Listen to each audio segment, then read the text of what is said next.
कृषि कानूनों का विरोध कर रहे 40 किसान संगठनों ने आज देश भर में चक्का जाम किया। उत्तर भारत के इलाकों में ज्यादा असर देखा गया। किसानों ने राजस्थान हरियाणा के बीच शाहजहांपुर बॉर्डर पर जाम लगाया। पंजाब में अमृतसर और मोहाली में किसान गाड़ियों को रोकने के लिए सड़कों पर बैठे। उधर जम्मू पठानकोट हाईवे पर भी किसानों ने गाड़ियों की आवाजाही रोकी। किसान संगठनों ने चक्का जाम का समय 12 बजे से लेकर 3 बजे तक निर्धारित किया था। इससे पहले ही दिल्ली में एहतियातन 10 मेट्रो स्टेशन बंद कर दिए गए थे। इनमें मंडी हाउस, ITO, दिल्ली गेट, विश्वविद्यालय, खान मार्केट, नेहरू प्लेस, लाल किला, जामा मस्जिद, जनपथ और केंद्रीय सचिवालय मेट्रो स्टेशन बंद रहे।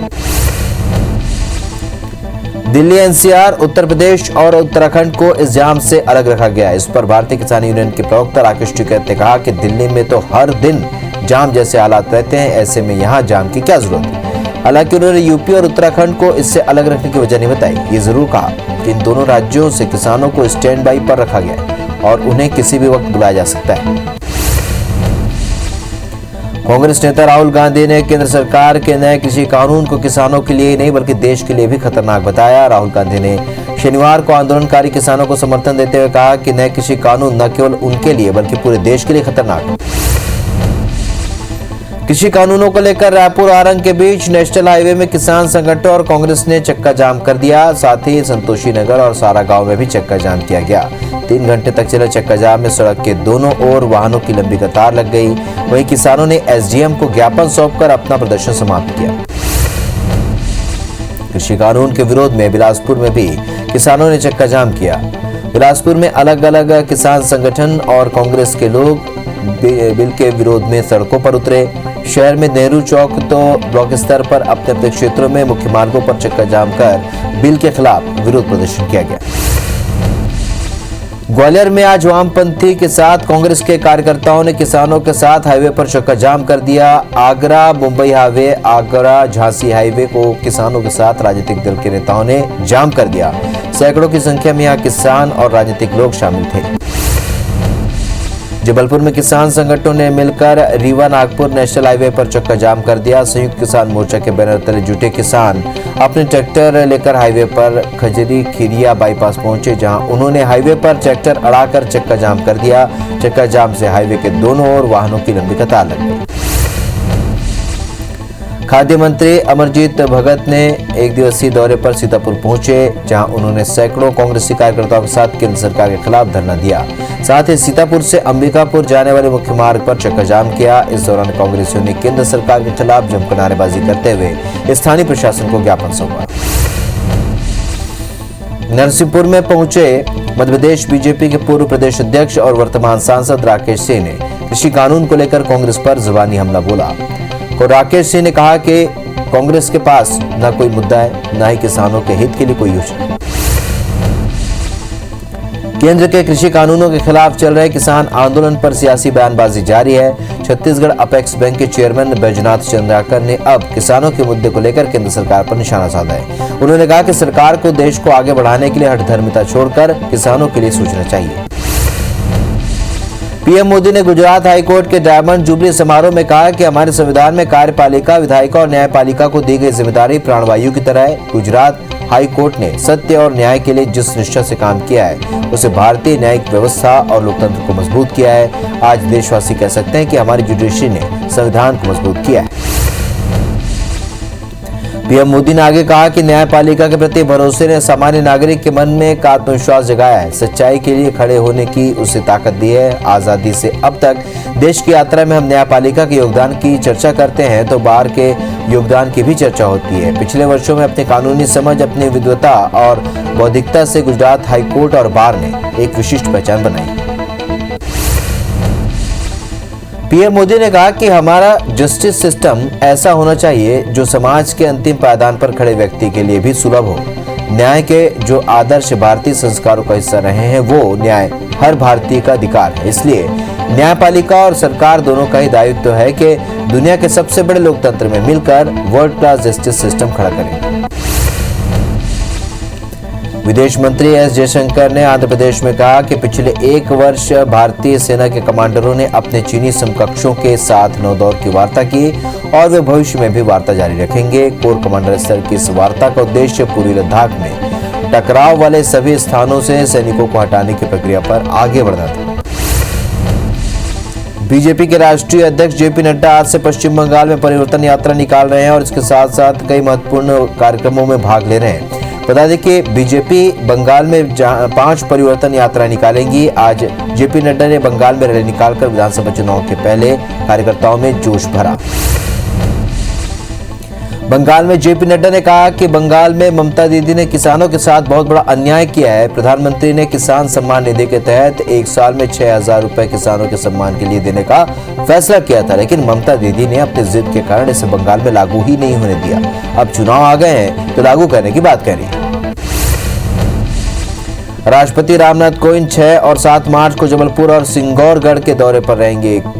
कोविंद जबलपुर में एएसआई के सर्किल दफ्तर का उद्घाटन करेंगे। बता दें कि केंद्र सरकार ने सिंगौरगढ़ किले के संरक्षण के लिए 26 करोड़ रुपए की राशि आवंटित की है। केंद्रीय पर्यटन राज्य मंत्री प्रहलाद पटेल ने इसकी जानकारी दी। भोपाल में माफियाओं के हमले पर कांग्रेस ने सरकार पर निशाना साधते हुए कहा है कि मध्य प्रदेश में लॉ एंड ऑर्डर वेंटिलेटर पर है। कांग्रेसी नेता भूपेंद्र गुप्ता ने गृह मंत्री नरोत्तम मिश्रा पर तंज कसते हुए कहा कि मध्य प्रदेश में फुल टाइम गृह मंत्री की जरूरत है। गृह मंत्री के क्षेत्र में ही माफिया पुलिस पर हमला कर रहे हैं। राजधानी रायपुर में युवा कांग्रेस के प्रशिक्षण शिविर आज से शुरू हो गया है। प्रदेश कांग्रेस प्रभारी पीएल पुनिया ने इस शिविर का उद्घाटन किया। इस दौरान पीसीसी चीफ मोहन मरकाम, मंत्री तामदास साहू और पीएस सिंहदेव भी मौजूद हैं। छत्तीसगढ़ में कांग्रेस की सरकार बनने के बाद 2 सालों में आज पहला ऐसा मौका था जब मुख्यमंत्री भूपेश बघेल समेत तमाम मंत्रियों ने कांग्रेस भवन में आयोजित कार्यक्रम कांग्रेस पदाधिकारियों और प्रभारियों की बैठक में अपने विभागों के कामकाज का ब्यौरा दिया। इससे पहले मंत्री अपने विभाग के कामकाज की जानकारी मुख्यमंत्री या फिर प्रदेश प्रभारी को ही दिया करते थे। संगठन और सत्ता के बीच सामंजस्य बना रहे और कोई विवाद न हो, इसलिए प्रक्रिया अपनाई गई है। कांग्रेस के प्रदेश प्रभारी पीएल पुनिया और पार्टी के प्रदेश अध्यक्ष मोहन मरकाम की मौजूदगी में राजीव भवन में हुई बैठक में कांग्रेस के पदाधिकारियों ने चुनावी वादों को पूरा करने और सरकार के काम को और बेहतर बनाने के लिए कई सुझाव दिए। देवास में वन रक्षक की गोली मारकर हत्या और ग्वालियर में पुलिस की टीम पर हमला, इन दोनों ही घटनाओं को लेकर सीएम शिवराज सिंह चौहान एक्शन में नजर आए। पुलिस हमले पर हमले की दोनों घटनाओं पर उन्होंने आज आपात बैठक लिया और अधिकारियों को दोषियों पर सख्त कार्रवाई के निर्देश दिए। सीएम शिवराज ने कहा कि ड्यूटी के दौरान वन स्टाफ के लिए जरूरी सुरक्षा इंतजाम हो, इसके लिए गृह, वन और राजस्व विभाग मिलकर संयुक्त प्रयास करें। सीएम शिवराज सिंह ने कहा कि अवैध उत्खनन करने वाले माफिया को किसी भी हालत में छोड़ा नहीं जाएगा। सभी तरह के माफिया पर पूरी तरह से अंकुश लगाया जाए। बैठक में देवास में अपराधियों के हमले में मारे गए फॉरेस्ट गार्ड को शहीद का दर्जा देने का भी फैसला लिया गया। साथ ही मृतक के परिवार को सभी जरूरी सुविधाएं देने के निर्देश सीएम शिवराज ने दिए। 114 साल पुराना रियासतकालीन ग्वालियर व्यापार मेले का इंतजार अब खत्म हो गया है। मुख्यमंत्री शिवराज सिंह चौहान रविवार यानी कि 7 फरवरी को मेले का उद्घाटन करेंगे। इस दौरान कई मंत्री भी उनके साथ मौजूद रहेंगे। बता दें कि सीएम शिवराज 1 दिवसीय प्रवास पर ग्वालियर पहुंच रहे हैं, जहां वे कई निर्माण और विकास कार्यों का लोकार्पण और भूमि पूजन करेंगे।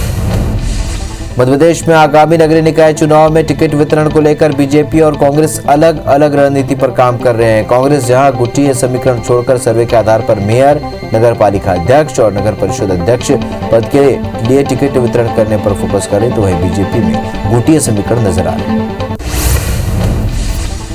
मीडिया से बात करते हुए सांसद दिग्विजय सिंह ने कहा है कि ज्योतिरादित्य सिंधिया उनके बच्चे के समान है। इस दौरान राज्यसभा में उनके और सिंधिया के बीच संवाद को लेकर पूछे गए सवाल पर उन्होंने कहा कि सिंधिया जिस प्रभावी ढंग से कांग्रेस का समर्थन करते थे, उतने ही अच्छे ढंग से बीजेपी का समर्थन कर रहे हैं। ज्योतिरादित्य सिंधिया 11 महीने पहले कांग्रेस का हाथ छोड़कर बीजेपी में जा चुके हैं, लेकिन कांग्रेस कार्यालय के बैनरों में आज भी सिंधिया कायम है। हालांकि सिंधिया के फोटो पर सफेद कागज चिपका दिया गया है। इसकी तस्वीर वायरल होते ही बीजेपी ने तंज कसा है कि कांग्रेस में अभी भी सिंधिया जी को चाहने वालों की कमी नहीं है। गृह मंत्री नरोत्तम मिश्रा अपने 4 दिवसीय प्रवास के तीसरे दिन दतिया पहुंचे, जहां उन्होंने पीताम्बरा मंदिर पहुंचकर मां बगलामुखी का दर्शन और पूजन किया, जिसके बाद स्थानीय स्टेडियम पहुंचकर T20 क्रिकेट टूर्नामेंट का उद्घाटन किया। गृह मंत्री परिवहन विभाग द्वारा आयोजित कार्यक्रम में भी शामिल हुए। युवा कांग्रेस के राष्ट्रीय अध्यक्ष बीवी श्रीनिवास के स्वागत के लिए दुर्ग युवा कांग्रेस के नवनियुक्त अध्यक्ष सैकड़ों कार्यकर्ता के साथ दुर्ग से रवाना हुए। इसे विधायक अरुण वोरा ने झंडा दिखाकर रवाना किया। युवाओं का जत्था रायपुर के लिए रवाना हुआ और इस दौरान वोरा ने कहा कि युवाओं में जोश के साथ ही किसान कानून को लेकर जबरदस्त आक्रोश भी है। गौरेला पिंडरा मारवाड़ी जिला मुख्यालय को लेकर स्थानीय लोगों ने कलेक्टर से मुलाकात कर अपने इलाके में मुख्यालय बनाने की मांग की। इसे लेकर मारवाड़ी के नेताओं ने कलेक्टर नम्रता गांधी से मुलाकात की। फिलहाल इस नए जिले का मुख्यालय अस्थायी तौर पर गौरेला के गुरुकुल छात्रावास में संचालित हो रहा है। एक तरफ जहां गौरेला के निवासी गौरेला में ही जिला मुख्यालय बनाने की मांग कर रहे हैं। ग्वालियर में एनएसयूआई ने जय विलास पैलेस के बाहर प्रदर्शन किया। प्रदर्शन के दौरान एनएसयूआई कार्यकर्ता अपने साथ हल्दी और चावल लेकर आए थे। एनएसयूआई ने प्रदर्शन के दौरान सिंधिया के से शिक्षकों की नियमितीकरण की मांग करते हुए कहा कि रविवार को जब मुख्यमंत्री शहर में होंगे तब वे अतिथि शिक्षकों के लिए मुख्यमंत्री से बात करें और उन्हें नियमित करवाएं। गरियाबंद जिले में कोरोना वैक्सीनेशन शुरू हो चुका है। आज जिला अस्पताल में कलेक्टर, एसपी और सीईओ को कोरोना वैक्सीन लगाई गई। वहीं कलेक्ट्रेट ऑफिस के अन्य कर्मचारियों को भी बारी बारी से वैक्सीन लगाई जा रही है। धार के मांडू में 13 से लेकर 15 फरवरी तक 3 दिवसीय उत्सव का आयोजन किया जा रहा है। इस बार कोरोना प्रोटोकॉल को ध्यान में रखते हुए पूरा आयोजन किया जा रहा है। बता दें कि हर साल ये उत्सव दिसंबर में होता था, लेकिन कोरोना के कारण इस बार आयोजन में 2 महीने की देरी हो गई है। आयोजन में हेरिटेज वॉक, साइकिलिंग ट्रेल, योग सत्र और हॉर्स ट्रेल जैसी गतिविधियां होंगी। पेंड्रा में 9 फरवरी से शुरू होने वाले 2 दिवसीय अरपा महोत्सव के लिए तैयारियां शुरू हो चुकी हैं। अरपा महोत्सव की तैयारियों को लेकर कलेक्टर नम्रता गांधी और एसपी सूरज परिहार ने समारोह स्थल का निरीक्षण किया। 2 दिवसीय महोत्सव में सीएम भूपेश बघेल समेत कई कैबिनेट मंत्री, सांसद, विधायक और संसदीय सचिव शिरकत करेंगे। खरगोन में करीब 128 सालों से लग रहे श्री नवग्रह मेले का बीजेपी सांसद गजेंद्र सिंह पटेल और कांग्रेस के विधायक रवि जोशी ने भूमि पूजन किया। नगर पालिका द्वारा 15 फरवरी से 15 मार्च 2021 तक 1 महीने तक आयोजित होने वाले इस मेले में राजस्थान, गुजरात, छत्तीसगढ़ और अन्य प्रदेशों के व्यापारी भी अपने झूले सहित अन्य मनोरंजन की दुकानें लेकर पहुंचते हैं। किरंदुल के सुभाष नगर नाले के पास एक बार फिर नवजात मिला है, जिसे इस कड़ाके की ठंड में लावारिस छोड़ दिया गया था। इसकी सूचना पर एक महिला द्वारा पुलिस को दी गई, जिसके बाद नवजात को एनएमडीसी अस्पताल भर्ती कराया गया, जहां के डॉक्टरों के मुताबिक शिशु पूरी तरह से स्वस्थ है। फिलहाल नवजात को महिला एवं बाल विकास विभाग को सौंपने की तैयारी की जा रही है। गीला सूखा कचरा अलग अलग लेने के उद्देश्य से ग्वालियर नगर निगम द्वारा घर घर जाकर घंटी बजाओ अभियान शुरू किया गया है और इस अभियान के शुभारंभ पर निगम आयुक्त ने रोको टोको अभियान के कर्मचारियों और एनएसएस के छात्रों के साथ रैली निकाली। साथ ही कई क्षेत्रों में घर घर जाकर घंटी बजाई और नागरिकों से अपने सूखा और गीला कचरा अलग अलग डालने की अपील की। इंदौर के चिड़ियाघर में 2 बड़ी सौगातें शहरवासियों को एक साथ मिली हैं। चिड़ियाघर में शनिवार से बैटरी से चलने वाली कार की शुरुआत हुई। इसी के साथ पक्षी विहार का शुभारंभ भी किया गया। सांसद शंकर लालवानी, विधायक महेंद्र हाडिया, निगम कमिश्नर प्रतिभा पॉल ने इसका शुभारंभ किया। लेकिन अब दर्शकों को इन दोनों सुविधा का लाभ लेने के लिए अलग से पैसे भी खर्चने होंगे। मध्य प्रदेश में सहकारी समिति कर्मचारी महासंघ ने 3 सूत्रीय मांगों को लेकर हड़ताल शुरू कर दी है। मुरैना में जीवाजीगंज के पार्क में कर्मचारी हड़ताल के लिए जमा हुए। कर्मचारी नियमितीकरण, वेतन भत्ता और सालों से रुके कमीशन पर क्लियरेंस और 2 महीने से राशन की कटौती का निवारण भी कर्मचारियों की मांगों में शामिल। बलरामपुर में कलेक्टर श्याम दावड़े के निर्देश में क्रशर संचालकों पर लगातार कार्रवाई की जा रही है। अपर कलेक्टर के नेतृत्व में खनिज विभाग की टीम ने राजपुर, बरियों और बघीमा में छापेमार कार्रवाई करते हुए 5 क्रशर को सील कर दिया है। लगातार मिल रही मनमानी की शिकायत के बाद कार्रवाई की गई। जबलपुर की लोकायुक्त टीम ने जिले के फूड इंस्पेक्टर पेनेंद्र मेश्राम को रिश्वत लेते हुए रंगे हाथों गिरफ्तार किया है। आरोपी फूड इंस्पेक्टर का नाम राजा कुकरेजा है, जो अदालत में लंबित मामलों का निराकरण करवाने के नाम पर 30,000 रुपए की रिश्वत मांग रहा था, जिसकी पहली किश्त लेते हुए लोकायुक्त पुलिस ने आरोपी को धर दबोचा। रायपुर में हीरापुर के पास अवैध शराब की फैक्ट्री बने घर पर पुलिस ने रेड मारी, जहां से शराब बनाने का सैकड़ों लीटर केमिकल और करीब 250 लीटर शराब जब्त की गई। पूरी कार्रवाई आजाद चौक थाना पुलिस ने आईपीएस अंकिता शर्मा के नेतृत्व में की।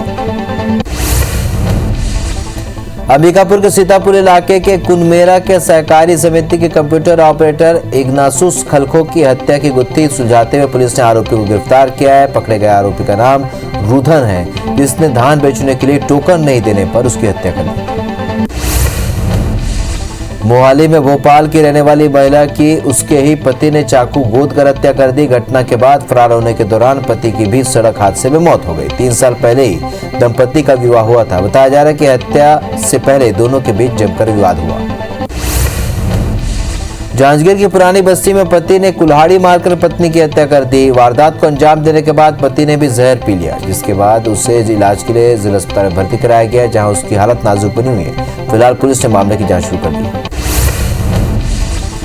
आरंग के भानसोज में मानसिक रूप से बीमार महिला ने आग लगाकर आत्महत्या कर ली। जानकारी के मुताबिक 35 वर्षीय चामिन बाई निर्मलकर बीते 3 महीनों से मानसिक रूप से परेशान थी, जिसका रायपुर में इलाज चल रहा था, जिसने आज अपने ऊपर मिट्टी तेल छिड़ककर आग लगा लिया। चीख पुकार सुनकर पड़ोसी घटनास्थल पर पहुंचे, लेकिन तब तक उसकी मौत हो चुकी थी। हटा में व्यापारी की स्कूटी से रुपए से भरा थैला चोरी होने के मामले में पुलिस ने अंतर्राज्यीय थैला गिरोह को गिरफ्तार किया है। गिरफ्तार आरोपियों में 2 नाबालिग, 2 महिलाएं सहित 3 युवक शामिल हैं, जिनके पास से पुलिस ने 4 बाइक, 1 साइकिल, 8 मोबाइल और धारदार हथियार बरामद किए। ग्वालियर में सांसी गिरोह को पकड़ने वाले टीआई को अजीत सिंह चौहान को जान से मारने की धमकी मिली है। ये धमकी उन्हें चिट्ठी के माध्यम से दी गई है। इस घटना के बाद टीआई को विशेष सुरक्षा दी गई है। बता दें कि टीआई ने हाल ही में ट्रेनों में चोरी करने वाले दिल्ली के सांसी गिरोह को दर दबोचा था। साथ ही गिरोह के 4 सदस्यों के पास से 10 लाख का माल भी बरामद किया था। विदिशा के सब्जी मंडी में संचालित सोनी ज्वेलर्स की दुकान से 4 बुर्का पहनी महिलाओं ने सोने के आभूषण से भरा डब्बा उड़ा लिया, जिसमें लगभग 3 से 4 लाख रुपए के सोने के गहने थे। पुलिस ने ज्वेलर्स संचालक की रिपोर्ट पर अज्ञात महिलाओं के खिलाफ केस दर्ज कर लिया है। साथ ही आरोपी महिलाओं की तलाश में जुट गई। सूरजपुर के सलका गांव के सरपंच, उप सरपंच सहित सैकड़ों ग्रामीण जब एक वेब पोर्टल के खिलाफ कार्रवाई की मांग को लेकर थाने पहुंचे। ग्रामीणों का आरोप है कि 28 जनवरी को एक सड़क हादसा हुआ था, जिसकी खबर में सलका पंचायत को चोरों का गढ़ कहा गया था और इस पर आपत्ति करते हुए ग्रामीणों ने कार्रवाई की मांग की। दंतेवाड़ा में शनिवार की शाम डंकेनी पुल से गिरकर एक बारहसिंगा घायल हो गया। बारहसिंगा घायल अवस्था में झाड़ियों में छिप गया था, जिसे वन विभाग और पुलिस की टीम ने रेस्क्यू कर अस्पताल पहुंचाया। प्रत्यक्षदर्शियों के मुताबिक घायल बारहसिंगा के मुंह पर चोट लगी। बलरामपुर के महावीरगंज में मुख्यमंत्री सामूहिक विवाह कन्यादान योजना के तहत 33 जोड़ों का विवाह कराया गया। इसमें हिंदू, मुस्लिम और ईसाई समुदाय के जोड़ों की शादी उनके रीति रिवाज से हुई। सभी नवविवाहित जोड़ों को विधायक बृहस्पति ने आशीर्वाद दिया और शासन से मिलने वाली राहत राशि और सम्मान वितरण किया। महासमुंद के साले तराई में डॉक्टर राजेंद्र प्रसाद फाउंडेशन द्वारा कोरोना योद्धाओं का सम्मान किया गया। फाउंडेशन द्वारा पुलिस, डॉक्टर, पत्रकार और आम लोगों को सम्मान पत्र, शॉल, श्रीफल भेंट कर सम्मानित किया गया। साथ ही उनके उज्जवल भविष्य की कामना की गई। प्रख्यात रंगकर्मी पद्मश्री बंशी कौल का आज सुबह निधन हो गया। वो 72 साल के थे। वो पिछले काफी समय से अस्वस्थ चल रहे थे। हाल ही के दिनों में उनका कैंसर की वजह से ऑपरेशन भी किया गया था। नवंबर महीने के बाद से उनकी सेहत में लगातार गिरावट देखी गई और आज सुबह 8:46 पर दिल्ली के द्वारका में उन्होंने अंतिम सांस ली।